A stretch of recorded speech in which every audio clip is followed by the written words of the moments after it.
Hola, soy Javier, cantante de la banda Alpaca, y estás escuchando The Doom Tomb.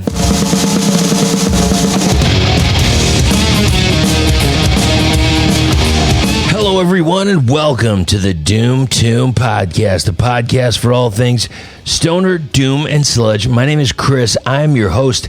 Today, we have one of the members from War Cloud, and this is a little different. His name is Nick, and he is probably one of the most recent additions to the band War Cloud, and we went track by track on this thing that they have coming out on May 22nd, 2020 through Ripple Music. It is the Earhammer Sessions, and they're going to have it on CD, they're going to have it on LP. This was like the set that they were using, I believe, for the European tour, so you'll want to hear this. This is such great stuff. I already heard a few tracks, already loving it, but you know what? I'm a fan of War Cloud. I interviewed them back in 2018, and this is a culmination of some of the stuff from the first album and some of the stuff from the second album.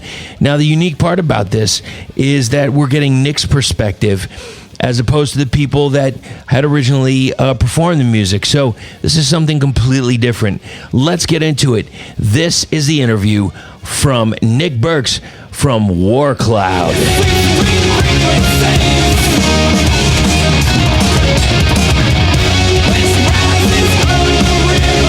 So Ripple Music has this band. If you haven't heard them yet, go back and check out an earlier episode. I think I'm going to put a link in the show notes for this.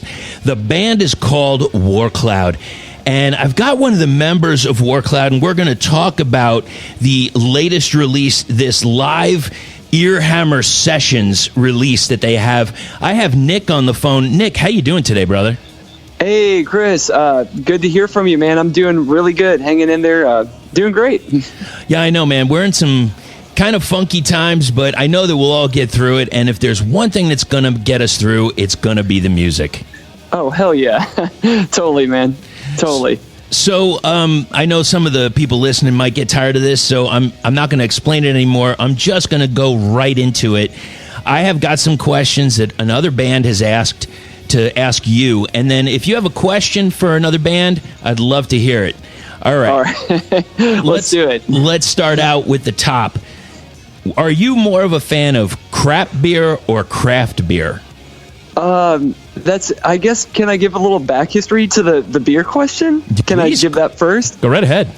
I actually work at a barbecue place that's a brewery in Fort Wayne, Indiana right now. Right. And we're drinking really good beer. So we're guzzling really good beer. Tell me about it. What do you got? Hold on, let me ask my boss. We're drinking a beer. This is kind of funny because of the time. You know, it's because of what we're going through. This is called an Altogether India Pale Ale. Nice. And it's a collaboration between a Fort Wayne brewery and a brewery in Brooklyn called Other Half. The name of the brewery in Brooklyn is called Other Half, and the name of the brewery in Fort Wayne, Indiana is called Two Toms Beer.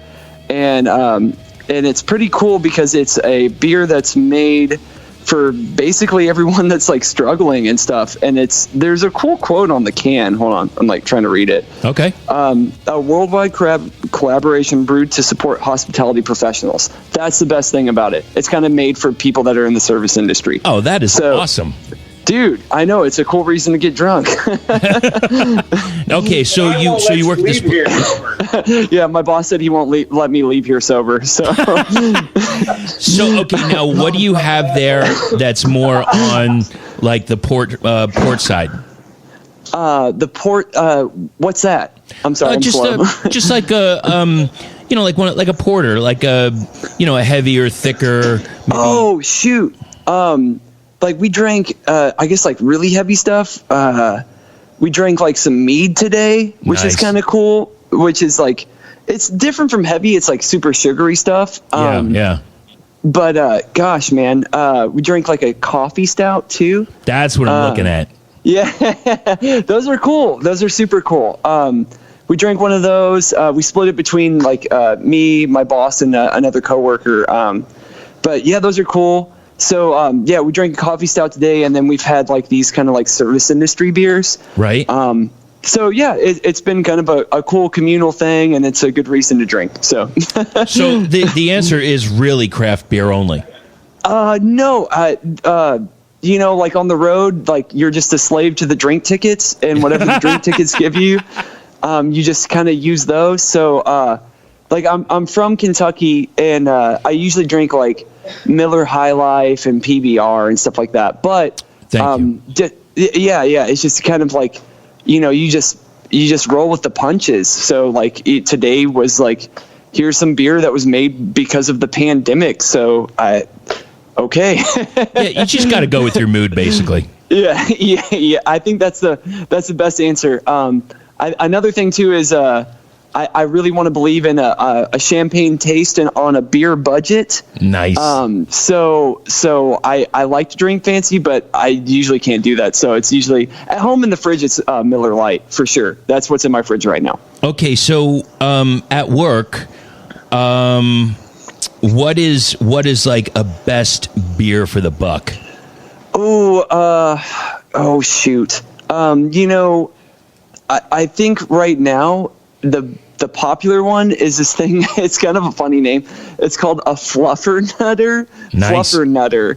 And it's like a peanut butter beer. Yeah. And it's like it's extremely like rich and super alcoholic, and people love it here. So I like it too. Peanut butter rules and beer rules. So. Have you never had a Fluffernutter before? I have never had one. I kind of just learn. Okay, so a Fluffernutter, it's like peanut butter and jelly, except it's peanut butter and fluff. Oh, like the marshmallow stuff. Yeah. Oh, okay, cool. Yeah, like I know hardcore what that is. So dude, I love the beer's fucking awesome. So of course, yeah, that's awesome. Sorry, I didn't mean to swear. Can you swear on here? You can say whatever you want, dude. It's totally cool. fine. Cool. All right. But yeah, that's super good stuff, man. Okay, so next question here. Let's see. Odd question. How do you like your eggs? That's another great question. It's not really odd. Actually had an egg this morning, and it was cooked where like you could break the yolk in it. I guess, is that sunny side up? Or over medium maybe? Over medium, yeah, because it was like a vegetable hash with red peppers, sweet potatoes, onions, garlic, spinach, and it was that with some like sour cream, and then the egg was on top of it, kind of give it to like a super protein. Yeah. So I really like that because you can break the yolk, and then you mix you can mix the yolk around with it with the sour cream, and it's like super good. And there's like hot sauce with it. Well, please, hot sauce is like a given. Really. Oh yeah. Yeah. So you're originally from the southern United States? Yeah, I am from Louisville, Kentucky, born and raised. Okay, now I had this thing when I used to live in Florida. It was called Scrapple. Did you have that? Scrapple is the only time I've ever experienced Scrapple is in Delaware. Oh, okay. That's it. Yeah, my boss is looking at me. He's like, "Oh, pig guts, pig guts." It tastes good, but I've tasted it, and it's like, I don't know. I give everything a try, and I just couldn't do it, man. It's all but there's like Scrapple Fest, like Scrapple Mania or whatever. Yeah, where they make like the Liberty Bell out of like Scrapple or something like that. But I'm not really into it. I tried it. I gave it my best, but I'm not into it. I don't know what's in it. I don't know if I want to know. I've seen it in the brick, and I'm just like, I had it in the brick. Had it in the brick. So I don't know. Okay, so anyway, all right. Next question: liquor or beer? Liquor or beer? Liquor is quicker, like they always say. The Kentucky thing. I gotta have to say, like, liquor for sure, because we have like tons of bourbon, and it's super cheap and it's super awesome. I love it, man. It's great. Bulleit bourbon is awesome. That's like my favorite. Rye. Yeah, my boss says Bulleit rye. Now, do you mix it, or you just have to drink it straight? Ooh, I'm not your boss, man. I'm your fucking my boss just corrected me. He's my friend. I drink it. I like to drink it with ginger ale, and in Kentucky we have Ale 8, where I'm at. One. Yeah, a late one. Yeah, a late one. And then in like Fort Wayne, where I'm at right now, we have Verner's, which is like more of a Michigan thing. Yeah. I just love ginger ale. So bourbon and ginger ale is like my favorite. That's my favorite over like cheap beer and everything. That's the go-to. That does the trick. Sounds perfect. Now we're going to get off of the food talk for a sec, but before we do, I just want you to give a shout out to where you work so we know that people can patronize your business. Yeah. Okay, so a shout out to the place where I work right now. It's Full Circle BBQ in Fort Wayne, Indiana. There's also a brewery called Two Toms, and that has all the good stuff. So we cook all the food. I don't brew any of the beer. Just cook the food, and pretty awesome place. All right, I will put a link in the show notes. And hey, you know, in these times, we just got to get as many people doing some takeout as we possibly can. I just had some earlier today. I'll grab it. Okay. Well, thank you. All right, now we're going to get in a little bit into the music now. The last question from another band is, what is on your board? Oh, like my pedal board? Yes, sir. Oh, okay. Start with like a floor tuner, which is, it's like a really basic floor tuner I use. And then I use a Shure wireless device. And then at 2 Monday. Okay. I just got my hours. Oh, nice. It's like a floor tuner, and then a Shure wireless device because I like to run around a bunch. Sure. And then I use a Earthquaker harmonics pedal, and it just makes you kind of sound like there's like 2 guitars playing at once. I use a little mini loop station. There's a delay pedal and a chorus pedal. So I think that's pretty tame compared to what I've seen like a lot of other people play, but I don't know. I mean, some people just, plug straight into an amp. So it works for you, and that's all there is to it. And, yeah. And by the way, all those questions were courtesy of a band that resides out here called Hovenweep. And Hovenweep. Yeah. Okay. If you haven't heard of them, man. All one word. Check them out. I think you'll really like it. And if War Cloud comes around here anytime to the Arizona area, I'm sure they would love to be on a show with you. Well, fuck yeah, dude. Hopefully once this stuff goes away, we'll be on tour again. Yeah, once all the dust settles. Now, yeah, no kidding. Speaking of dust, maybe I should even say cloud, like a war cloud of sorts. Hey, I see what you did there. There you go. Let's get into it. Let's talk about the Earhammer sessions, and let's start out first. Like, why? Explain Earhammer to me. Okay. Well, Earhammer is pretty neat. Because it is a place that has recorded bands like Autopsy, Necrot, which is kind of like Sonny from Saviors. Yep. And his new thing. Yeah, they're fucking killer death metal band. And Lecherous Gaze, which they're like kind of sleazy rock and roll, sort of cool stuff. Greg Wilkinson is the guy that runs the whole place. He records all the stuff. He plays in Deathgrave. He's in a one-man band called Shrink Wrap Killers.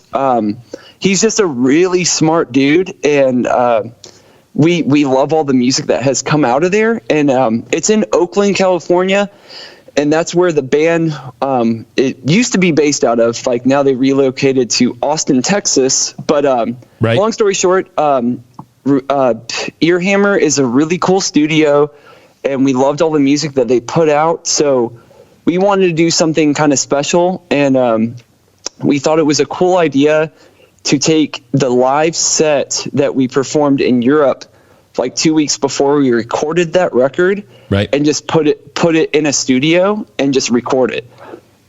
Because we did like a month in Europe, and we were like, man, the energy and the overall vibe of what we did over there was just, it was fun, and we just never wanted to forget that kind of energy, so we wanted to capture it on something. And Ripple went with it. They were like, man, that's like kind of neat and fun, so go for it. So it was kind of like, okay, cool. So we literally just play the set list in a studio and then put it on vinyl. So it's kind of special, and there's a really raw energy to it. It's kind of fun.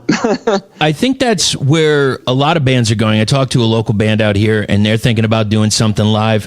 The Great Electric Quest, Ripple put it out recently. It's kind of, I almost want to say it's like at the perfect time right now, because people can't go to the shows. They want the experience. You miss it. I know there's been a lot of stuff live, like on Facebook or what have you. Or social media, but this is something that you could have, and of course get it on vinyl, which is always a good thing. It's kind of funny. You're totally right, Chris. Like the whole it's just weird how the times roll out. Like where, here's a live record, and now all of a sudden it's more attractive than a studio album, which is just like. It's kind of like predicting the weather. I just don't know what to tell you. But you know what also is there was something else. I noticed a lot of bands last year that I've seen come through plenty of times through my area. They all headed over to Europe for whether it was a couple weeks or even sometimes a couple months. So what is the difference between playing a show over in Europe and did you have any special shows that you had while you were there? Y'all ready for this?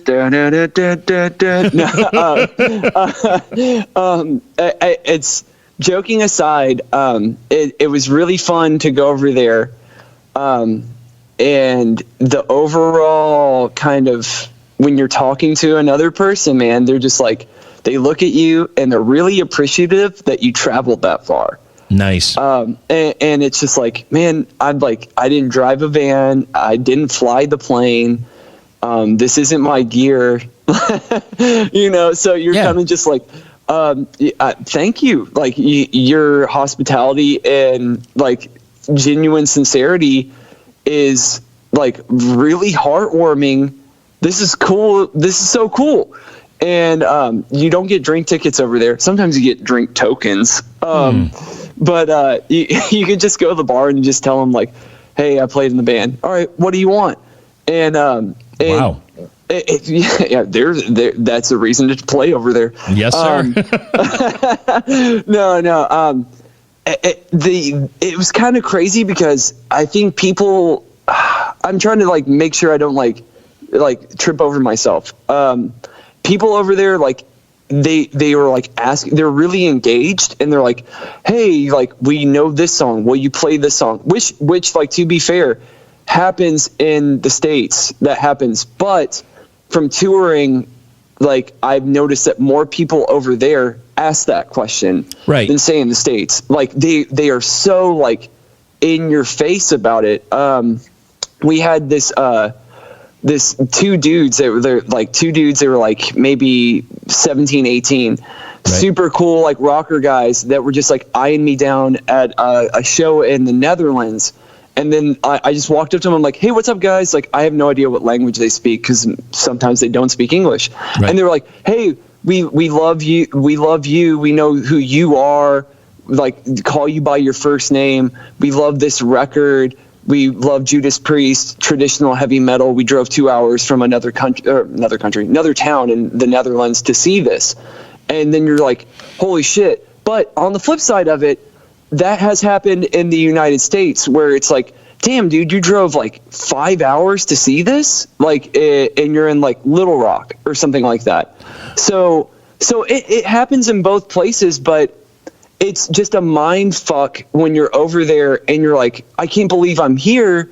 And there's people over here that are like so into music. And at the same show, you would have some guy that would be like maybe in his like 50s being like, man, I love Saxton. I love Rainbow.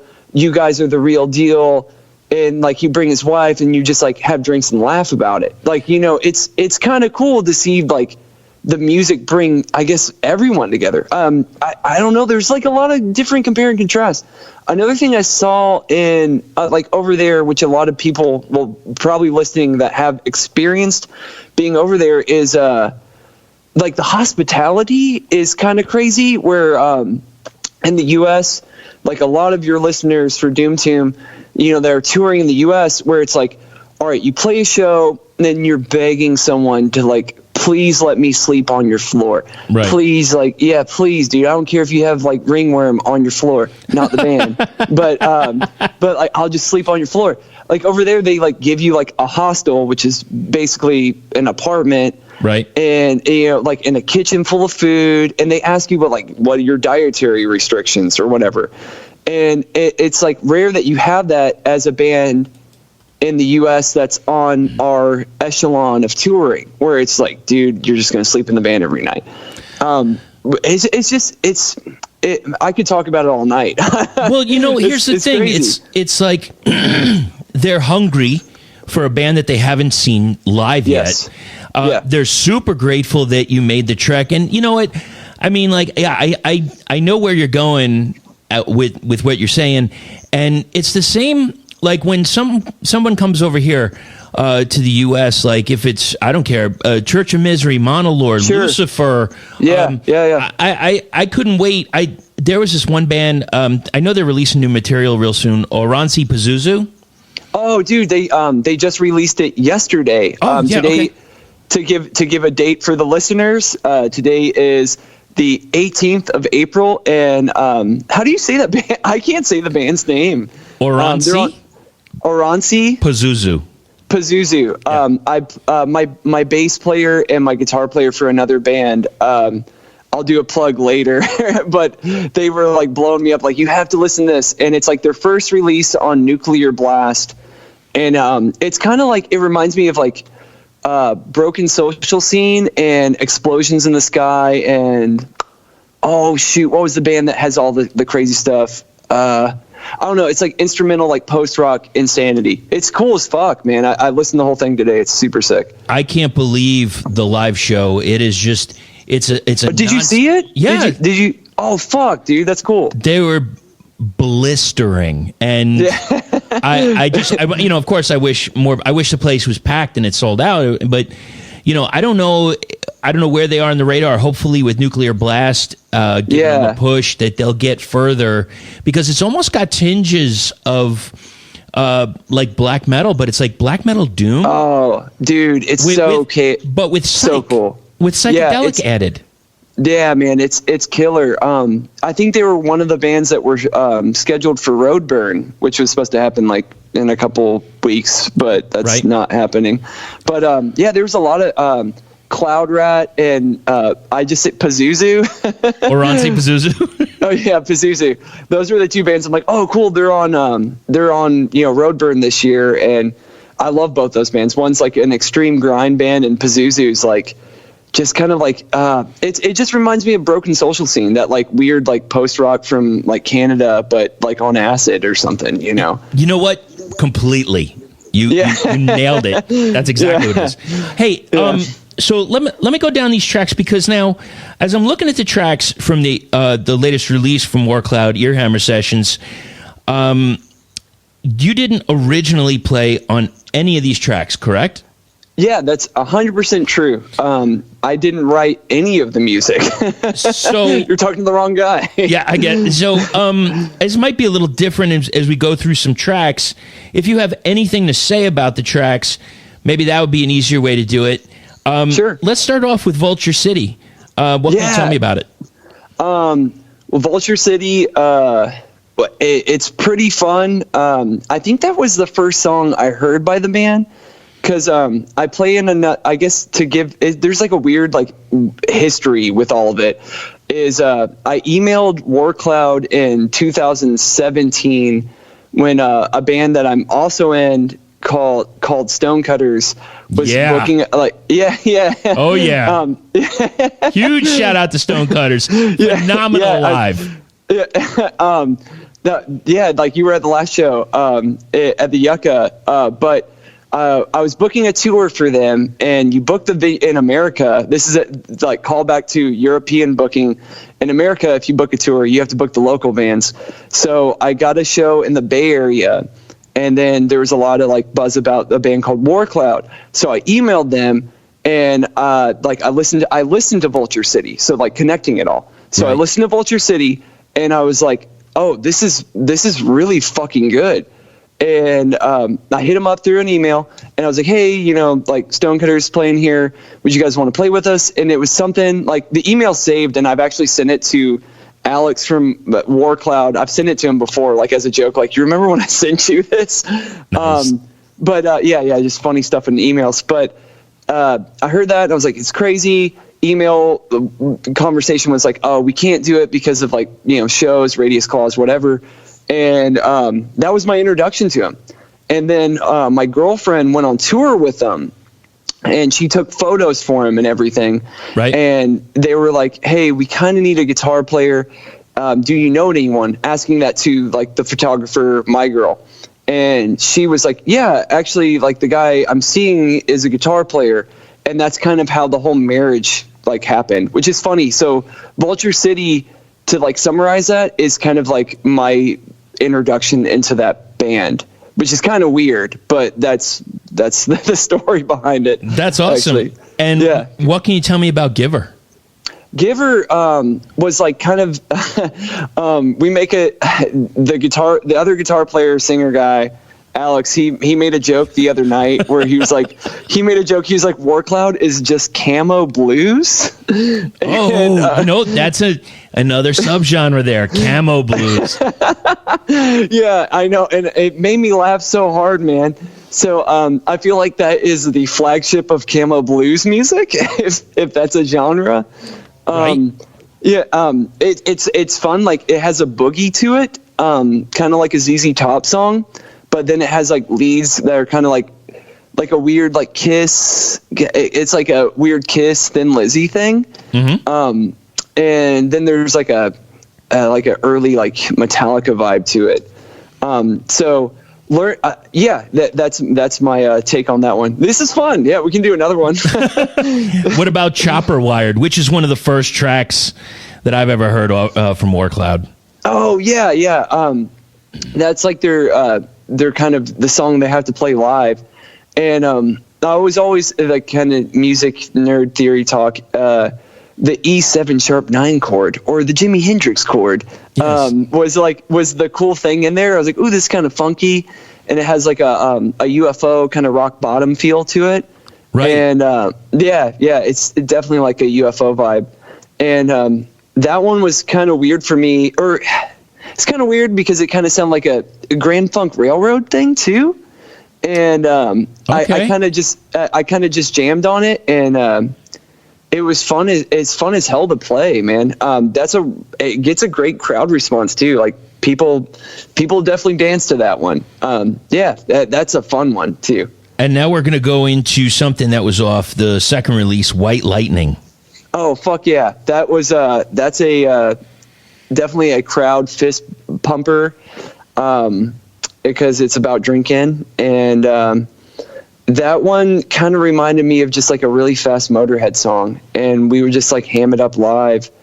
There's a line that's like, grab my suit of leather. Like, it's just so, I know. Yeah. Like, so ridiculous and fun. And when you play those songs, I guess, like, kind of going over the third wall of stuff, like who you are as an entertainer, it's like, or breaking the fourth wall. Sorry. Yeah. I didn't know. I didn't know my literary It's reference. A wall. It doesn't matter.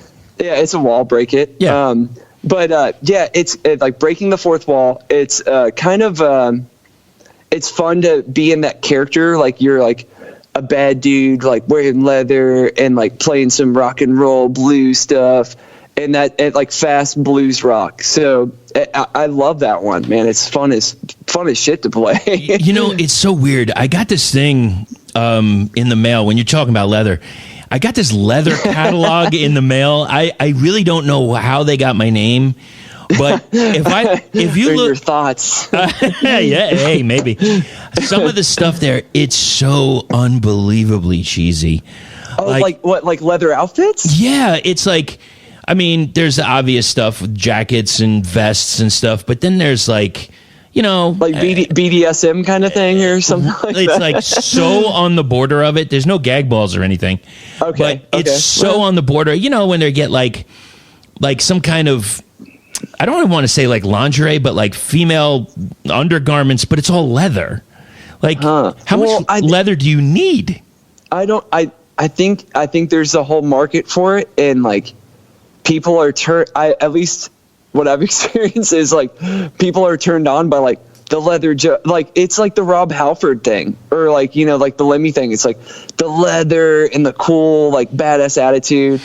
It's just sexy. So maybe like, you know, you want to wear some leather gloves or whatever. And that's fine. Maybe I'm just biased because I'm in a pretty warm area and I can't wear it for more than 2 minutes. That's it. That's totally it. Like, I'm cold as shit, so I'd love to wear some leather. There you go. And here I'm like, what else can we take off out here because it's so fucking hot? Okay, so we go back to the first album, and you know, I just got to say it the way I hear it, which is divide and conquer. That one's awesome, man. We do that one live, and yeah, it's on Ear Hammer Sessions. That's one where there's a lot of guitar work. It's a guitar-driven band.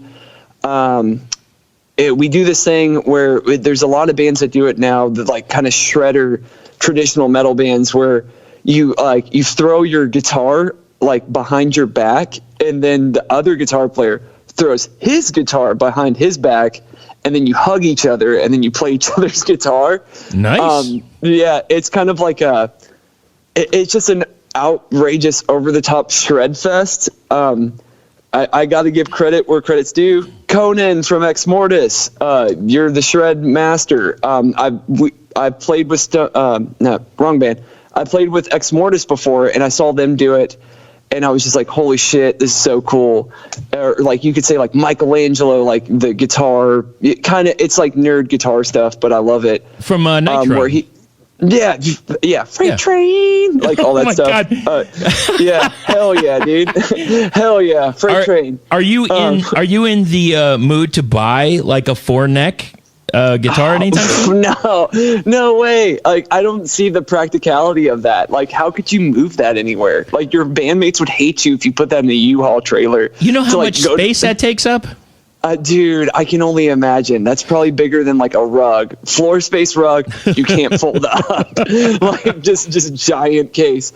But Divide and Conquer is kind of like just an all out guitar battle sort of thing, and I can't help but laugh about that one. I just smile when I hear it because like all I think about is like throw the guitars behind our backs and like play each other's guitars.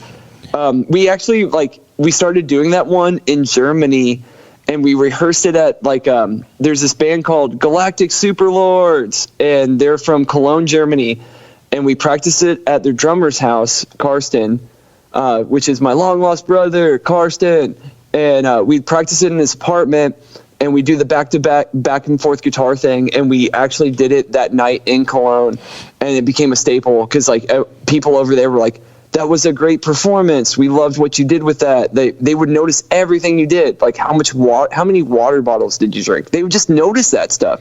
And I love that. But you know, it's like just the idea, because you know, sometimes you see a band on stage and you're like, yeah, the music is great. It's fantastic, but your feet are nailed to the floor. And I know that you are not that person, and that's why I love, you know, I mean, I haven't seen you play with War Cloud yet, but I've seen you play with Stonecutters, and I see the energy that you have and what you bring to the table, and it's almost like, yeah, of course, I would expect Nick to do that because you're reaching, you're going farther, you're doing. There's just that little something extra, and I bet the crowd goes fucking nuts for it. Yeah, it's crazy because you know, I think going back to like your first question about the difference between country, like, you know, like what's a U.S. crowd, EU crowd, kind of thing, and we're talking about Divide and Conquer off Ear Hammer. It's just funny because like, you know, you would do these things like in the U.S. like. You'd bend over your back and like, you know, like kind of do like weird yoga poses while you play, or like, I don't know. And then you do that over there and they'd be like, that was really cool. And like, you would just start a conversation. And a lot of times here, like in the US, it would kind of make you look like a freak and kind of like isolate people from you, or like you weren't cool. you weren't like a true like cult kind of thing. But I think that's just like some sort of weird diatribe that's embedded in like internet culture, and you're supposed to act, look, and speak a certain way. Yeah, I don't know. It's like, and I'm not trying to like throw any shade on anyone, because I love all genres of music. If it's good, play it. So it's just, you know, it's just a different personality, you know, but the energy is definitely there, and it's really cool to put out Earhammer because of that energy. Like it was super satisfying to have one of those out of my system, because I've always wanted to do that and like capture that like live thing. Cause like what you saw with like Stonecutters or something like that, you know, it's like, dude, they were like insane live. And then you hear a record and you're like, oh yeah, like, you just wish you had a little bit more like kind of feel to it. Not to sound weird, but yeah. No, I get it. Yeah. All right, so let's move forward to the next track, which is Tomahawk. Yeah. That one's super sick. It's an instrumental, and that one actually, I don't know why my brain works in a certain way where I just remember things like this and not like dates like my dad's birthday. But I am the same exact way. I have to have that in notes, or I will forget each and every time. That's so wrong. Like I was like, I don't remember my dad or my sister's birthday, but I can remember Tomahawk. But Tomahawk, War Cloud sent that to me through a YouTube video that a venue in Lafayette, Louisiana, recorded them playing it, and that venue is called the Freetown Boom Boom Room. And a lot of your listeners, I guarantee you, have played there. It is a staple in everyone's tour route, and I have nothing but love to say to those people that run that venue. Nick from Freetown, I love you, dude. You're the best. But I guess how this connects to the song off that record is the first time I heard that was a YouTube link to them playing that song from the Freetown Boomer Room, because they record your set there, and then they were like, here's your set, what do you want to do with it? You want to put it on YouTube, da da da da. And so that's really good. That's a great idea, dude. So cool. And like everyone there, everyone at that venue is so cool, man. Like, oh my god, I have so many good memories about playing there. Hopefully, knock on wood, I'm knocking on my skull. But hopefully, like we can play there. We're like scheduled to play there like in like September of 2020 or what is 2020, 2020. But hopefully we can do it again. But the first time I learned Tomahawk, I learned it off a YouTube video, and I just like watched the YouTube video, and I was just like, okay, cool, and it's kind of a weird thing, but that is my memories of it. Is the Freetown Boom Boom Room and Boom Boom Room in Lafayette, Louisiana. There's a lot of great bands there, like Forming the Void is from there. Yeah, they're amazing. Capra is from there. They're like kind of like a band that's like post-hardcore, like Satia or something. It's insane. Or like Converge. Right. Oh wow. What's the name again? Capra, Capra. Okay. And my buddy Tyler Harper, he plays guitar for him. But there's a lot of good memories. Stonecutters played there with Yatra, which is a great doom band from Maryland. Yeah. Like last time we played there, we just partied and slept in the parking lot. So it's just a lot of good memories from there. Like I learned music from there. They treat you right. That's my Tomahawk memory. All right. And what can you tell me about Speed Demon? Speed Demon is just a fast, fuck you kind of song. It doesn't stop going fast, and it kind of like you see the attitude of the crowd kind of like do the like make the mean riff face kind of thing, and it's just fast. It's fun as shit, and it's nonstop guitar soloing, and I love that one. It's fast as fuck. The first time I heard that from the first album, I didn't know what to expect, because years ago, and you I don't know, you might know this band, you might not. There was a band called Keel, K-E. Oh yeah. and they had, you don't know the joy I got when I'm watching Men in Black 2, and it's a quick snippet. They're in the post office, and they're playing the song Speed Demon. I was like, I was so excited. Anytime, like rock or metal gets into a movie that you don't expect, it's just like, it hits you, Oh, yeah. Super cool. That's man, I know like The Secret Life of Pets, Ringworm was on that. So it was kind of funny. It was like a poodle listening to like classical music, and the owner leaves and he turns on Ringworm. He's like, yeah, like some hardcore shit. it makes me think whoever was writing must be a metal fan. No, yeah. I think that's always kind of cool with like metal music, is because it's surprising to me the people that like, I don't know, like create essential needs for your life that are huge metalheads. There has to be some sort of like the energy of it, the art, the spirit, the power of that stuff can change minds and like change your overall attitude with things. I think that's kind of cool. Oh, it's very cool. And it's like you said, you never know. Because you said like even when you did the European tour, you ran into some people that maybe you didn't think they would be there. In the job I'm at, I play music all day, and I sometimes I'll talk about what I do with the podcast, etc. And they're like, can you put on some of this music that you listen to? I'm like, are you sure? And I do it, and they're like, oh my God, I really like. So is this current? I'm like, yeah, this is just released, and they're like, why am I not hearing about this music? Damned if I know, brother. I don't know, man. It's just where it is right now. And the thing is, like, they're not shocked. They're like stoked. They're like, dude, thanks for sharing that, man. Fuck yeah. Exactly. Yeah. Especially when you put on something that you're like, okay, this is going to be a rough one. I don't know if it's going to go over well, and boom. Dude, I'm not a serial killer. I swear to God. Like, I don't have any anger issues. It's always like, that one's always funny, man. Like, yeah, you deal with it too, where they meet you and they're like, oh, I didn't know you listened to like extremely aggressive music. You seem really nice. And then you're just like, yeah, I am nice. This is kind of like, this is what I'm into. Exactly. Yeah, I get that all the time. They're like, I didn't know you were into. That's every metalhead ever, dude. Everybody gets that. It's still always funny though. Always funny. Now, what can you tell me about the last track, Striker? Oh, Striker is it's the opener off State of Shock, which was the 2019 release from War Cloud.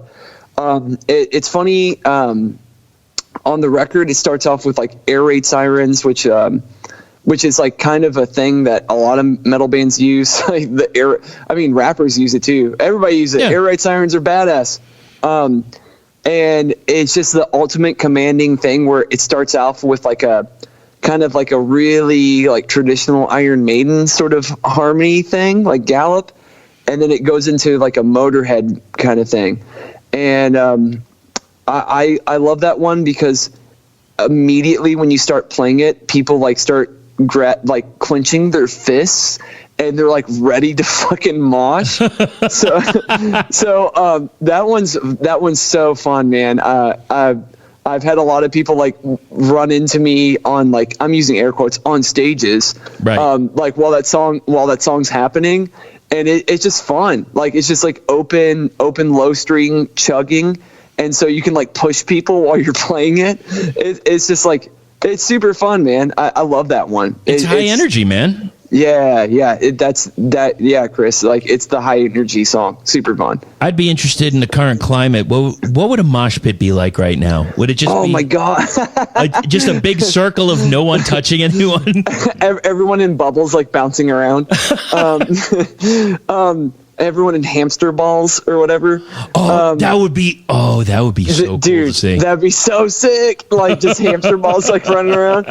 I'm sure until they create a vaccine, it's just going to be that. They're like, all right, so here's your like hazmat hamster ball suit. Yeah. No, dude, I don't know. That's crazy. Because I talked to like so many people, whether it's like booking agencies or bands, or fans or, you know, like you, Chris, like talking to everyone. It's just like, I have no idea. Like, what's it going to be like? Who's going to be the first band? Who's going to be the guinea pig? Who's going to be the success story? Who's going to write the album about the coronavirus? Right. So there's so many questions I just threw at you. It's like, I don't know. It's a very like, it's crazy, man. But yeah, the mosh pit question, gosh, man, I wish it was the hamster ball thing. That'd be funny. Hamsters with people. It's going to have to be a big space. We're going to have to get you a big open field. And just, that wall of death is going to be something to see. I'll tell you that. Yeah, I mean, like, how are you going to stamp hands into the venue? Like, exactly. Are you just gonna like, all right, I know that guy's good, or something like that. I don't know, paintball him. Let's just paintball the people that paid to get in. Shoot them with a paintball gun. Don't worry, this will only hurt for a minute, but it'll be worth it. Yeah, dude, you went to the show. You got your stripes, man. You were there. Yeah, you don't need a ticket stub. That's right, because you got the paintball color on you there. Yeah. See this paintball bruise? I saw White Zombie 2021. See, Nick, you're a thinking man, and I appreciate that. So thinking man's thinking band. This album was mastered by Alan Douches. Is that how you pronounce the name? Alan Douches. I always get that wrong too. Don't feel bad. I always get it wrong too. Okay, yeah. So what do you know why you chose Alan? Yeah, that's a rad question, man. Stonecutters actually had their last LP mastered by them, by him. Carved in Time was mastered by Alan at West Side Music in New York. I think it's like kind of like on the west side of New York, not like East Coast, like New York City. Right. And Alan is kind of an institution. He is an angel to work with. He's easy to talk to, whether phone call or email. His body of work speaks for itself, because you could literally get on West Side Music and you could see anything from Brand New, which is like, the emo rock band, or Every Time I Die. I'm sorry, Kentucky. Every Time I Die, man. Or Deicide, Gore, Mastodon, Motorhead. It's kind of his list of things is just like, damn, that's so cool. And I was a fanboy, and I reached out to him for Stonecutters. And he totally was like, yeah, or like, hold on, I'm giving myself too much credit. Actually, Megan Wright, she works with Stonecutters. She reached out to Alan because Megan had one of her records mastered by him. And so that she gave me the introduction to Alan, and that created the relationship. And he was so cool. And I was like such a fanboy. I was like, dude, you like, it's like the Chris Farley, like interviewing Paul McCartney. Like, you remember that one time? Like, it's like, yeah. Cause I want to be like, dude, what was it like recording with Glenn Benton from Deicide? That was pretty cool, right? Or like, just totally nerd stuff. But he was extremely professional, put up with all my stupid questions, and gave Stonecutters a really great record. And I was stoked on it. Like, the mastering was awesome. Like, and then when we were done recording at Earhammer, they were like, well, what do you want to do with this? Let's just go with Greg Wilkinson, who recorded, the whole record for War Cloud. And I was like, right. Let's use Alan. Alan's rad.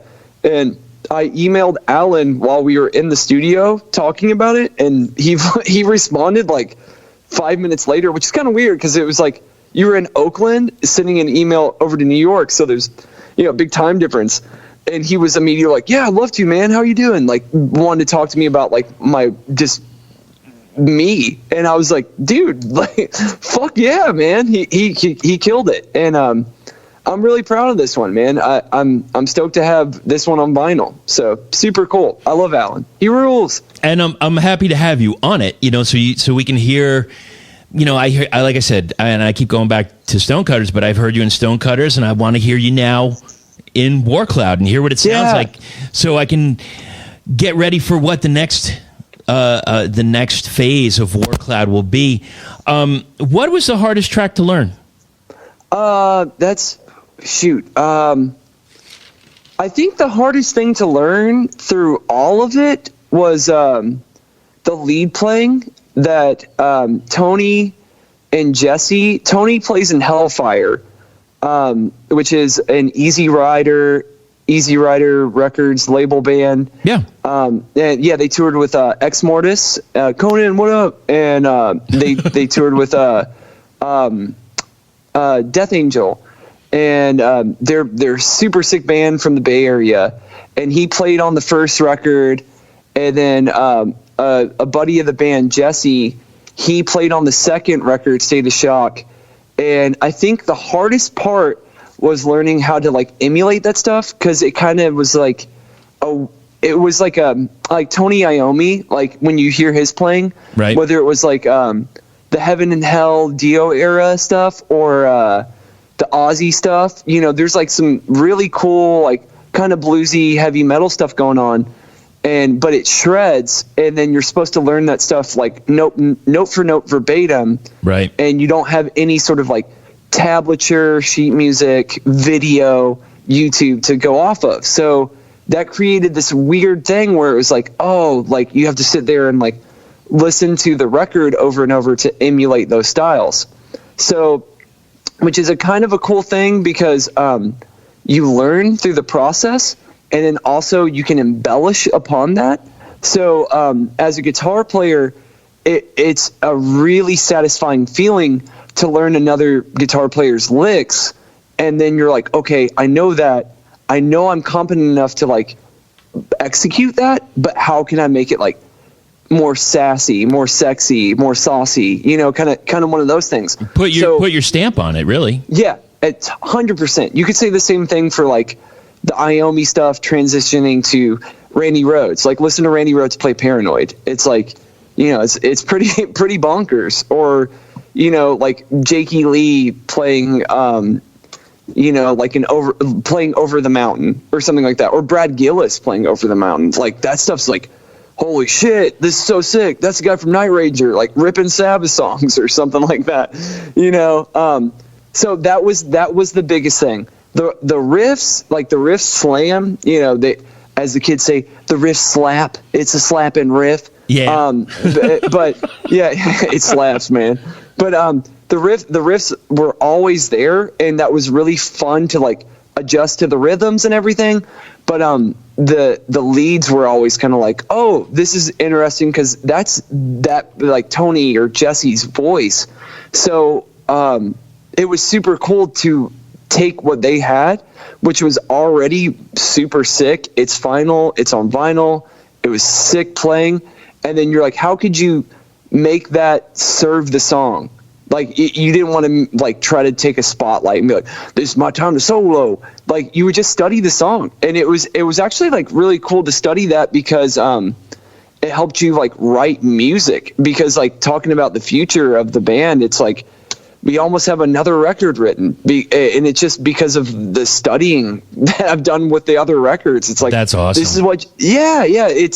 It's been a really fun making. And I feel terrible for saying this, but like, you know, the quarantine thing has been like really cool for me and a lot of my musician friends for like creating stuff. And I know that sucks for like the people on the front line, like the nurses, like the service and the grocery workers, all that stuff. It's like, they're like, you know, sacrificing their lives for this. And it's like, okay, cool. Well, I can write a record here. And so there's like this weird thing, like I always go through every day when I'm trying to write music, where I'm thinking about that, because it's like, man, like I don't want to post on social media like, hey, got a whole nother record written because of quarantine. It's like, it's just like there's a lot of emotions into it, and no one knows how to feel about this. So I totally understand. Like you know, you want to be proud of what you're doing, but you don't want to belittle anyone else. And I don't think you are by saying stuff, because, you know, hey, you have an opportunity to do something at some time, and somebody else might have it another time. And I totally get that. And first off, I want to say, Nick, thank you for explaining the Airhammer sessions from your point of view. Maybe I'll get Alex. Maybe I'll call Alex and see if... Dude, hit him up. I should. Hit him up. But as you were talking about having time on your hands, I want to go over a few other questions here, some of it relating to what I've seen. I've seen you working out some different tracks, not from War Cloud or Stonecutters, but other different tracks. And I noticed that when you're posting stuff on online, you have some interesting wall art behind you. So here's my question: is what is with there's a dish with like two beings on it? The dish? Yeah, what do you think that looks like? Let me ask you, Chris, what interview, flip it. What do you think that looks like to you? I think it looks like two vaginas. You are totally right. It's not like what's like an ink blot test or something like that. Right, it's right out Rorschach. there. Yeah, or a Freudian slip or a Rorschach or something. No, those are two like angry clits. Now, why is that the name of the piece? No, I need to ask my girlfriend about that. But she just kind of hung it up, and I looked at it. I was like, "Are those like angry hot dogs with like horns on their head?"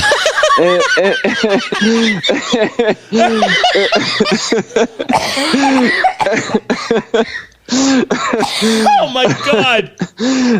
Oh my god! I'm so sorry, but that just struck me really funny.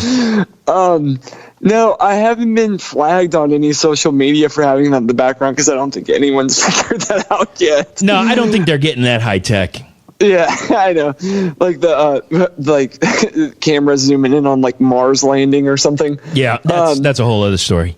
Yeah, totally. Yeah. Okay, so with that, I heard you were doing a Testament track.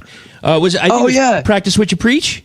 Yeah. So, if not that track, what is your favorite Testament track? Oh, fuck you. That's hard because I love Alex Skolnick.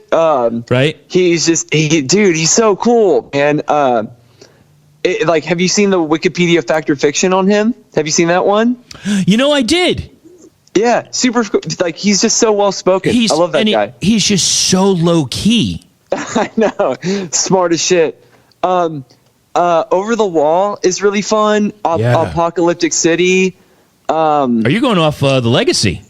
Yeah. Return to Serenity. That one's incredible. Electric Crown is really cool. Oh, it's so good. Yeah. Electric Crown's fucking cool. I always found it interesting because I love the Legacy. Yeah, and I was going to ask the ballad. You, do you play? Yeah, the ballad. Do you play? Do you know how to play Curse of the Legions of Death? Oh, dude, I learned that forever ago. But that one is so slamming. If you asked me to play the riffs, I'd totally like choke on it. Like the go-to like sound check riff is always it's off the New Order. I think it's called the New Order. Like it starts off with a crazy like not Brave New World, but Wasted Years kind of lick. It's like yeah, that was always my sound check riff. But yeah, he's just like well spoken. Testament's kind of one of those bands that never got the mainstream success that Metallica or Megadeth did. And when I listened to that stuff as a kid, I would be like, this isn't Metallica, because the production wasn't as great as that stuff. And then when I saw them live, I was like, holy shit, this is fucking insane. So yeah, I love Testament, man. But Alex is great. Eric Peterson, the other guitar player, amazing. Right. Just fucking insane. Steve DiGiorgio, he played bass on all the Sick Death shit. Like, so cool.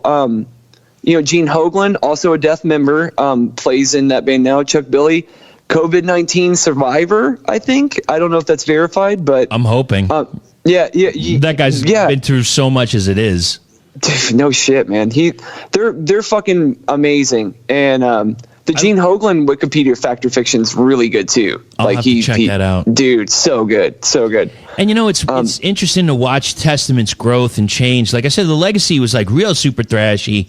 Yeah. And then, as they progressed, they got into this like real groove heavy for a while. Yeah. And then with Dave Lombardo, when Dave Lombardo played for him. Yeah. Oh, you don't like that era? No, I do.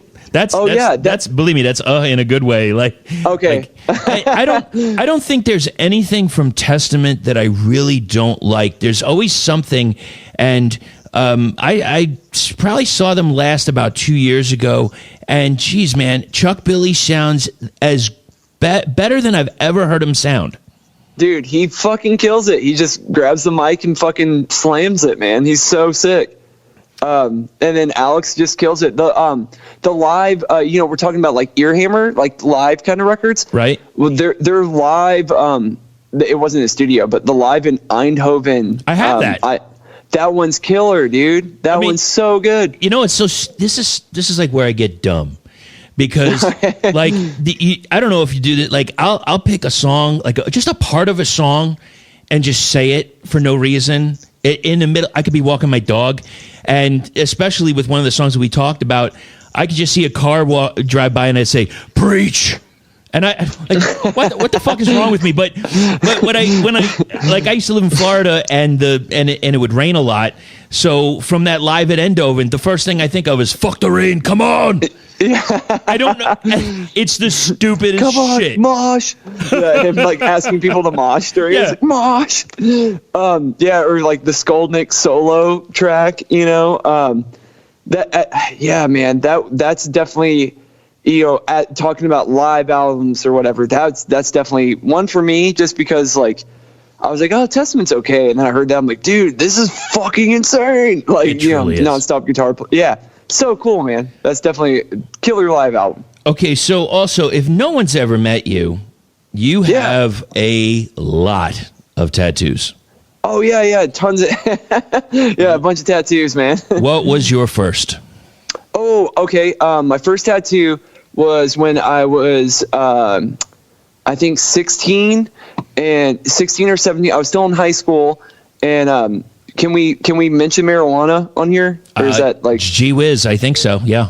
Okay. Golly gee. Well, I was going to get marijuana from my marijuana person when I was a kid, and he had a tattoo gun, and I was like, hell yeah, I love tattoos, heavy metal, and I love the band Rush, and he tattooed the letters YYZ on me. All right. Yeah, that was my first tattoo. Kind of dumb, but yeah, I don't know. I definitely on the spectrum of things, but and you're a big Lyson fan? Oh hell yeah, dude! Yeah. Live in Rio de Janeiro, that was like my record.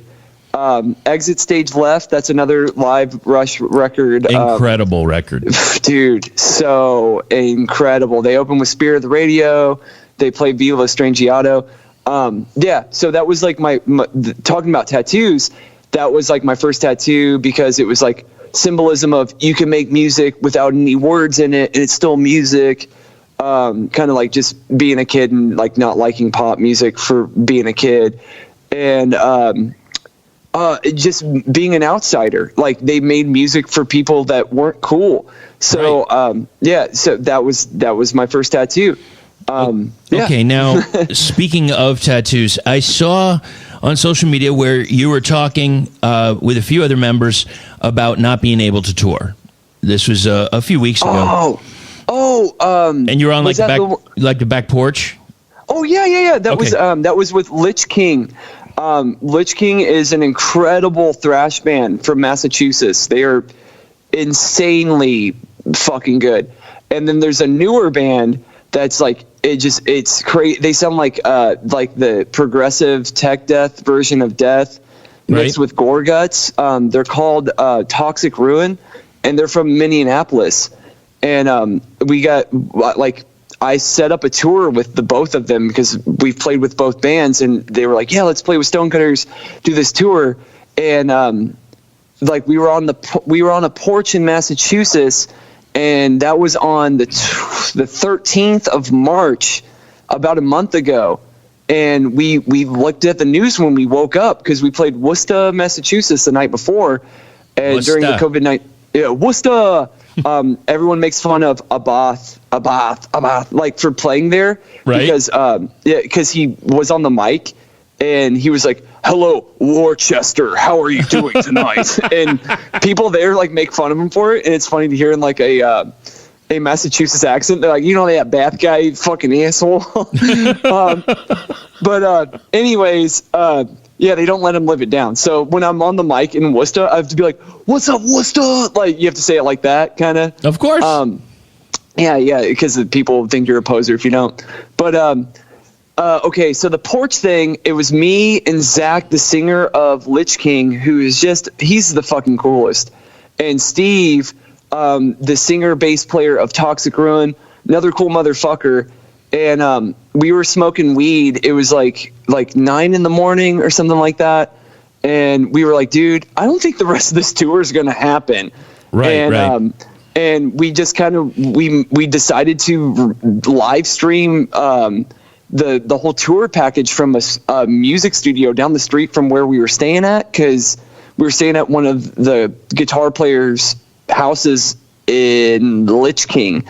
Yeah, we were staying at Joe's house from Lich King in Massachusetts. Studios down the street. We just live streamed it all. They figured it out. They ran the board, had all the drums, guitars, and everything go through it.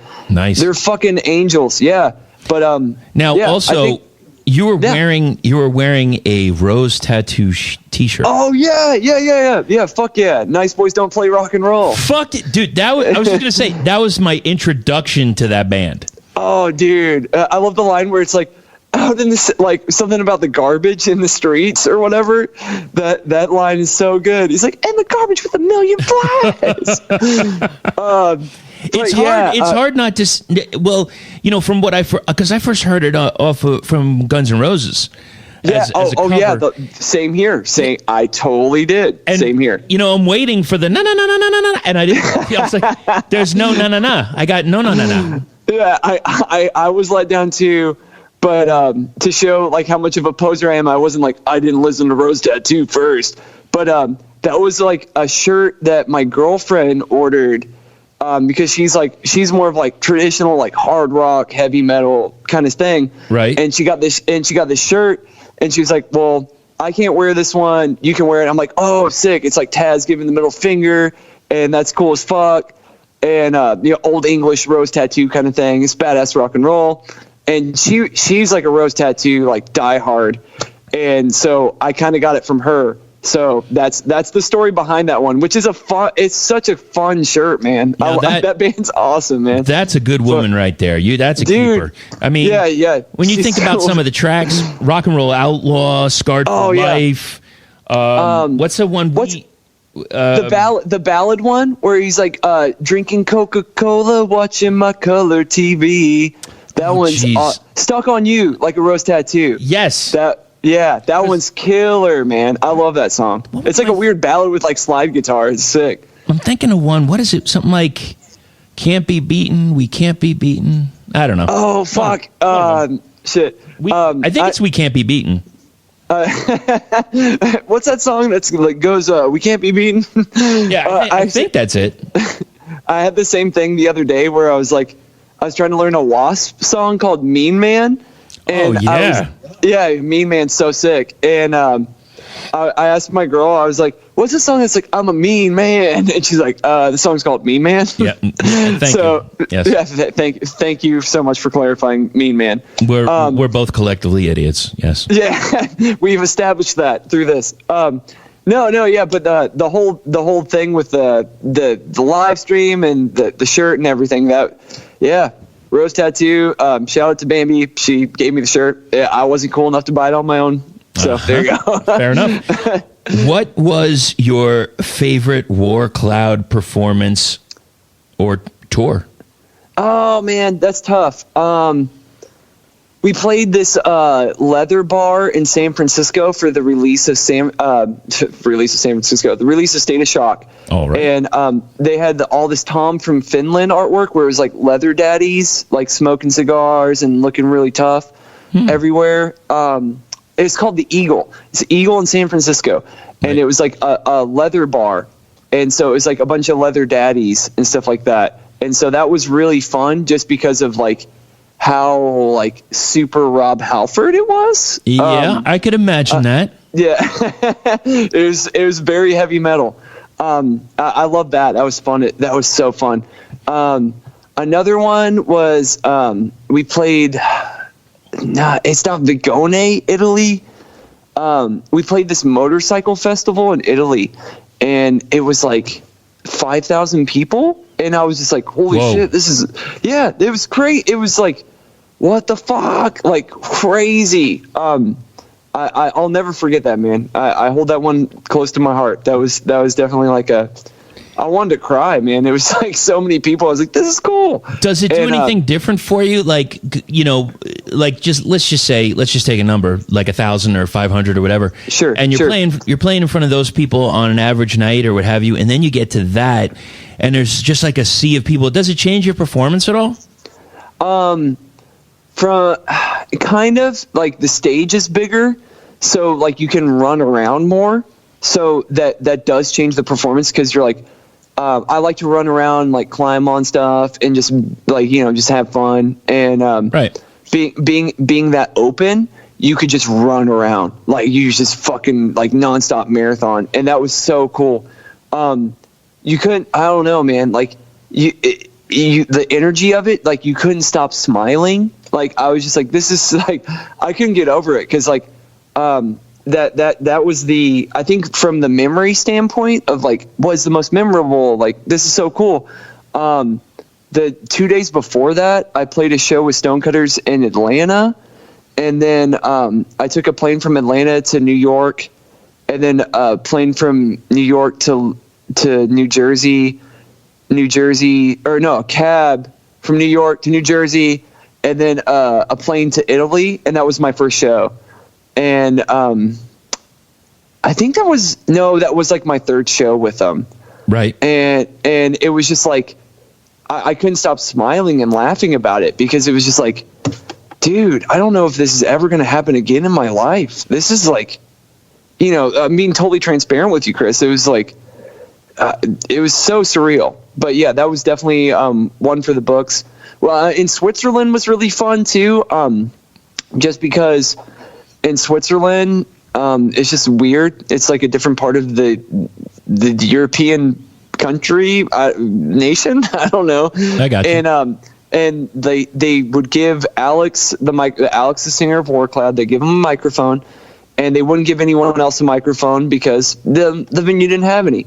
And I would do the thing, and I would fuck with the sound guy, and I would just be like, hey, turn up my microphone. I would just scream at him and say that. And he would look at his board and try to find out where I was on the board. Oh, that poor guy. Yeah, I know. It was, I looked like a total dickhead, but it was kind of funny. And people still like remember that. No, it's a good rip, man. Yeah, it was, dude, that was funny. So I'll totally wear that. Sorry for the sound guy in Switzerland. But I was stoked to play there. It's like Agnostic Front just played there like a week ago. So you're like, oh, fuck yeah, there's going to be like stage dives and shit. So, yeah, that's a good memory tue. Okay. Man, there's a lot of good memories, but yeah. Yeah, and it sounds like you're making new ones every time you play with War Cloud, and I'm glad you're a part of them, because I love those guys. I interviewed them just a ways back. I remember. It was with Wolftooth, right? It was with Wolftooth. Oh, it's weird. It's funny you should say that, because I interviewed War Cloud at Yucca Tap Room. Yeah. And we got done really late, and I felt bad, but I was like, this is the time. And then I got home, I showered, and I sat on the couch for like 15 minutes, and I headed to the airport because I had to go to Texas for for Stoner Days, and I interviewed a bunch of people, subsequently, which one of them was Wolftooth, which they got some new material coming out too. Yeah, they have a new record on Ripple, and we're supposed to play with them in October, but we'll see what happens. Oh man, I can't wait to see them again, and super nice guys, man. From the interactions I've had on the internet, they're fucking cool, and their new record's fucking great. So yeah. They just got that sound, and I you know what, honestly, I think that even War Cloud and Wolftooth would be a great bond, because both bands seem to have that kind of, not a complete new wave of British heavy metal, but there's a taste. Yeah, there's a taste. Like, I feel like with Wolftooth, it's kind of like there's like, yeah, like what you're saying, it's like a traditional thing where it's like kind of, it's traditional, but then there's like elements of like the sword, which is like kind of traditional too. Yep. And then us, where we're like kind of, I don't know. I feel like, yeah, it's a great tour package. I don't know. They're cool, and they're cool dudes too. So whatever. I wish I could put my finger on it sometimes. There's something about certain bands, and I'll say War Cloud, Wolftooth, and others, where there's pieces to the music that just feels like very epic, very battle-y, very like you're about to do something like very heroic. You know what I mean? Yeah, it's like Sports Center theme music. It's like John Tesh, but metal. Wow. Hey, there's another tag right there. John Tesh metal.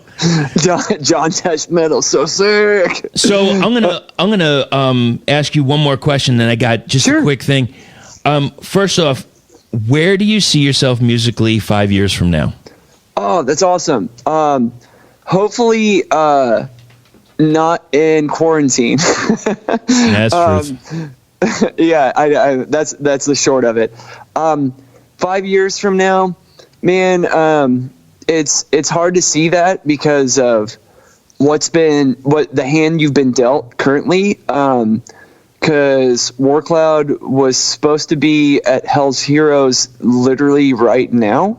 Jeez. And yeah, like hell, like with Riot, Swords and Tequila, and who else was a big act? Smolder was playing it, I think. And who's the big band there? Oh shoot, we were supposed to play with like Hellstar and Bewitcher and Bloodstar from Salt Lake City. So it's hard to like see the pull of this stuff because I do a lot of the booking for the band. Right.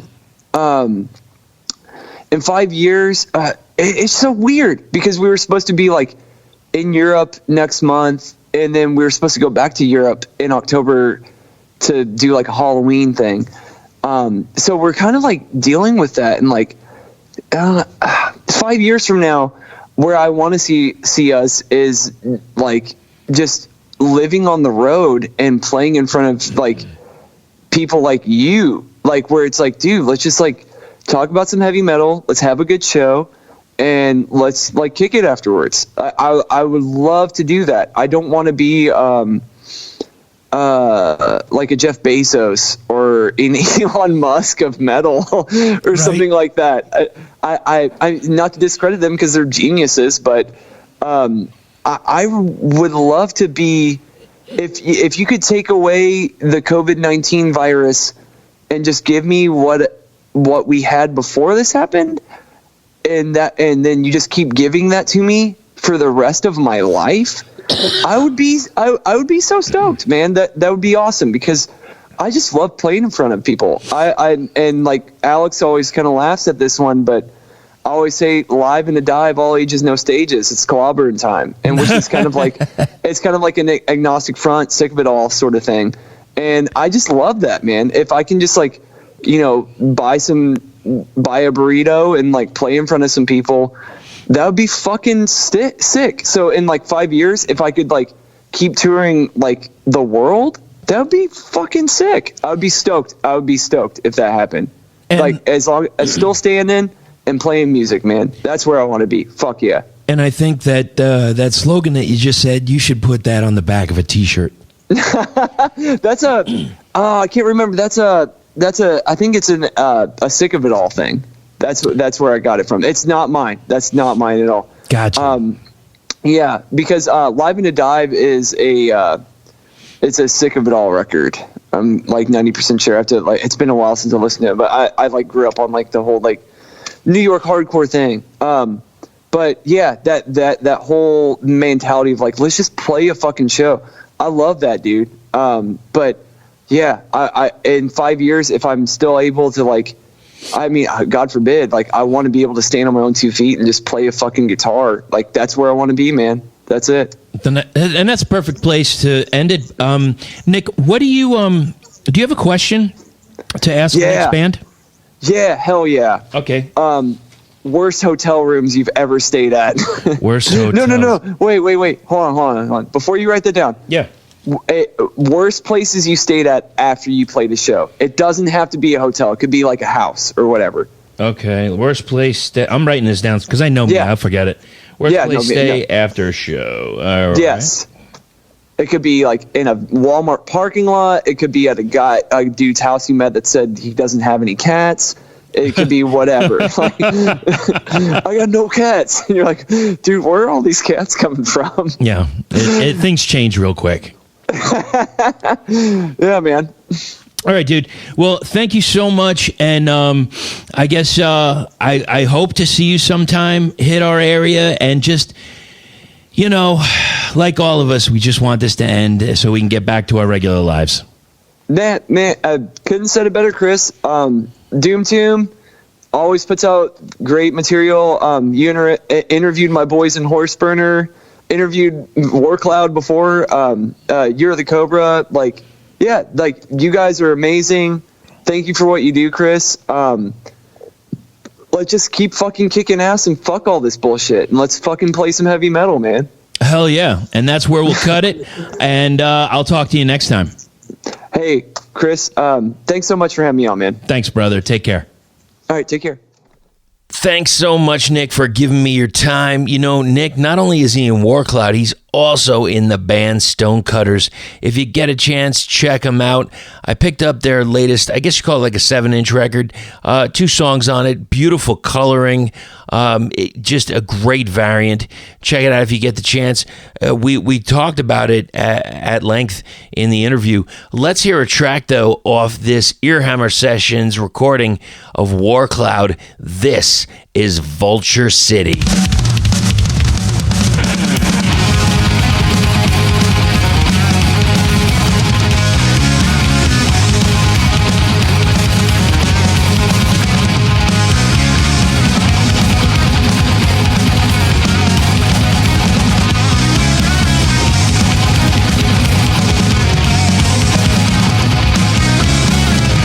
Alone in Vulture City,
doomtombpodcast@gmail.com. That is how to reach us.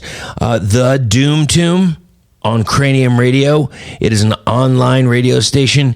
You can hear me 6 to 9 p.m. Eastern Standard Time every single Sunday. The heaviest, and sometimes it's not heavy. I'll be honest, but we play a little bit of everything. We go the whole gambit for a few hours.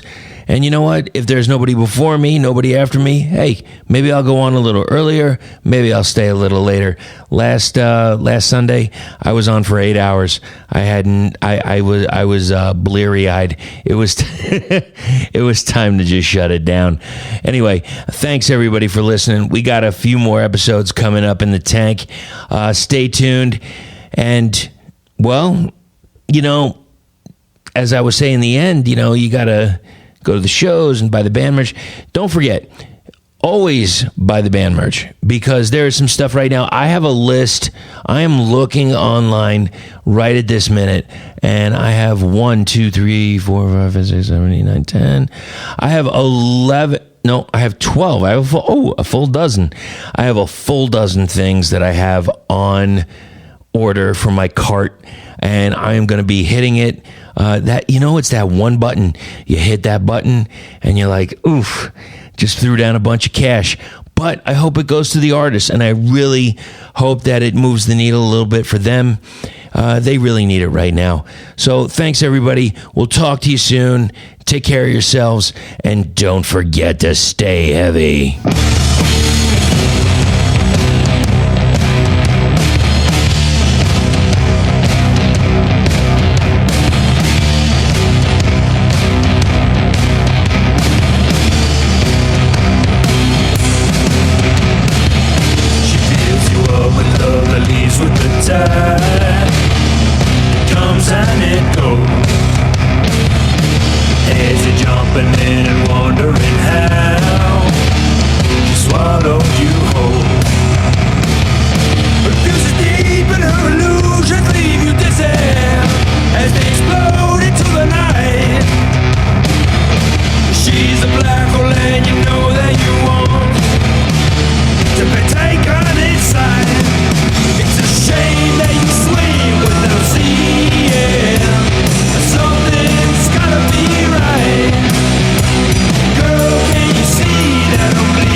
sky with emptiness inside and out. you see the wind waiting on the side? That's what this is all about. 'Cause I can see the way you're looking at me. Can you feel the wind blowing